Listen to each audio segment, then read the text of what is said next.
Indian intelligence reports indicated that the President Nixon had dispatched the 7th Fleet, led by 75,000-ton nuclear-powered aircraft carrier USS Enterprise, the world's largest warship, to the Indian Ocean. A desperate move to threaten Indian forces, it had little effect on Prime Minister Indira Gandhi, who promptly sent Moscow a request to activate a secret provision of the Indo-Soviet Security Treaty, under which Russia was bound to defend India in the case of any external aggression. Russia sends a nuclear-armed flotilla from Vladivostok on the 13th of December under the overall command of Admiral Vladimir Kruglyakov, who has orders not to allow the advancement of the American fleet to the military bases of India.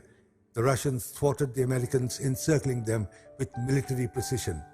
Standing between the Indian cities and the American ships was the Indian Navy's Eastern Fleet, led by the 20,000-ton aircraft carrier INS Vikrant, with barely 20 light fighter aircraft. When asked if India's Eastern Fleet would take on the 7th Fleet, the Flag Officer Commanding-in-Chief, Vice Admiral N. Krishnan, said, "Just give the orders."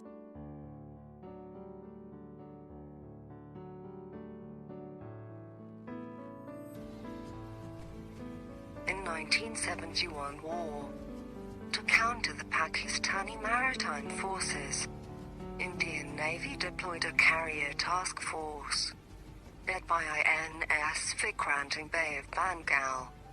Any ships in the area was to be challenged. If not to be neutral, it would be captured.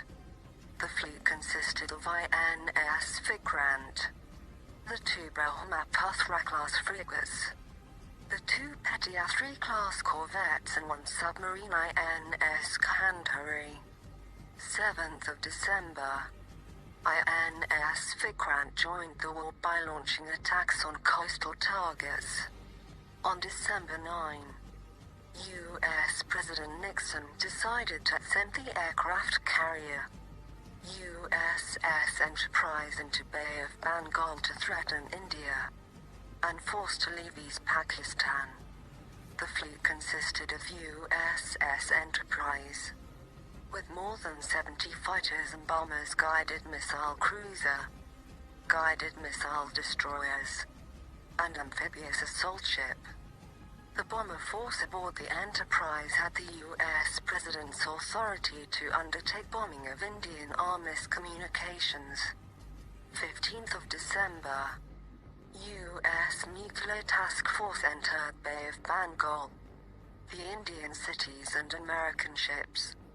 The Indian Navy's Eastern Fleet, standing with 20,000-ton aircraft carrier Vikrant with barely 20 light fighter aircrafts. Of the 4 available surface ships, INS Kavarati had no sonar, so the other 3 had to remain enclosed to Vikrant. When asked if India's Eastern Fleet would take on the 7th Fleet, then the flag officer said, "Just give us the orders." The Indian Air Force was reported to be on alert for any possible intervention by aircraft from the Enterprise. The entire night of 15th and 16th of December, INS Vikrant and 3 accompanying frigates patrolled the area waiting to intercept far superior U.S. Navy task force. In a secret provision of the Indo-Soviet Security Treaty, Russia dispatched a nuclear-armed flotilla, the 10th Operative Battle Group from Vladivostok, to support India. Afraid of Russian nuclear submarines, America's 7th Fleet was unable to assist in Pakistani defense. The strong diplomatic support from Moscow, the America's gun diplomacy failed and went back from there.